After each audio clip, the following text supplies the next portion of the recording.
สาวผมทองพี่น้องจัดเต็มเลย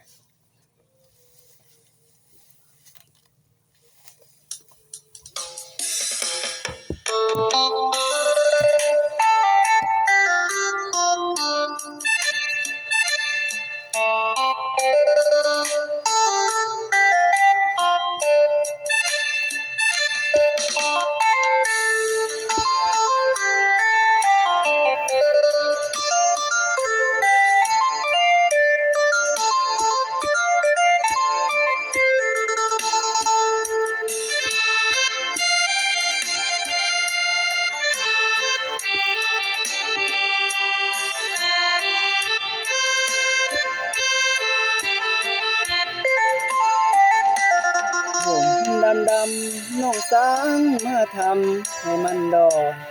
บางคนก็แดงเป็นบอนโอ้ยน่าสะอ่อนเมื่อยามมาเห็นเบิ่งเป็นคนลาวแก้มขาวๆเนื้อเย็นเส้นผมสีดำบ่ค่อยเห็นนึกว่าเป็นคนต่างแดนผมดำน้องย้อมสีทองแบบเมืองนอกเบิ่งแล้วว่างามอยู่ดอกแต่มันออกตำลาบ้านเฮายามน้องเว้าจาก็เป็นภาษาแบบลาวน้องเอ๋ยอย่าหลงมัวเมาเหมือนเจ้าสาวอายหนุ่มผมทองที่ของลาวเก่าผมเพียงแค่เคยมีมาตั้งแต่น้องอย่าไปแห่สังคมบ้านเขาเรื่อง22ของ14ประเพณีลาวแม้แต่กินของกับข้าวยังมีลาบเท่าปนปลาดุกนาผมดำไอ้ว่ามันงามเป็นหนึ่งเบิ่งแล้วงามซาบซึ้ง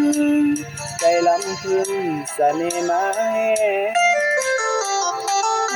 เป็นคนลาวน้องแก้วตาอย่าหลงสีแสงน้องอย่าไปหลงผมแดงน้องลาคำแพงจงลืมผมดา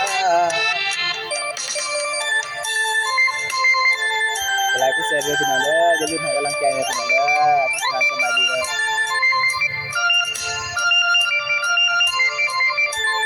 ปีนี้ก็เหมาะกับสาวๆทุกคนเลยพี่น้องเด้อ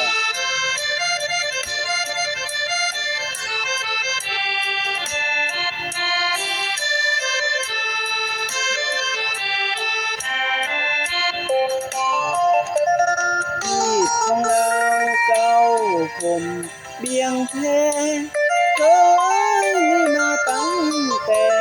น้องอย่าไปแห่สังคมบ้านเขาเรื่อง22ของ14ประเพณีลาวมีแต่กินก้องขับข้าวยังมีลาบเท่าปนปลาดุกนาผมไอ้ว่ามันงามเป็นหนึ่งเบิ่งแล้วงามซาบซึ้งใจลำพึงเสน่ห์มาแห่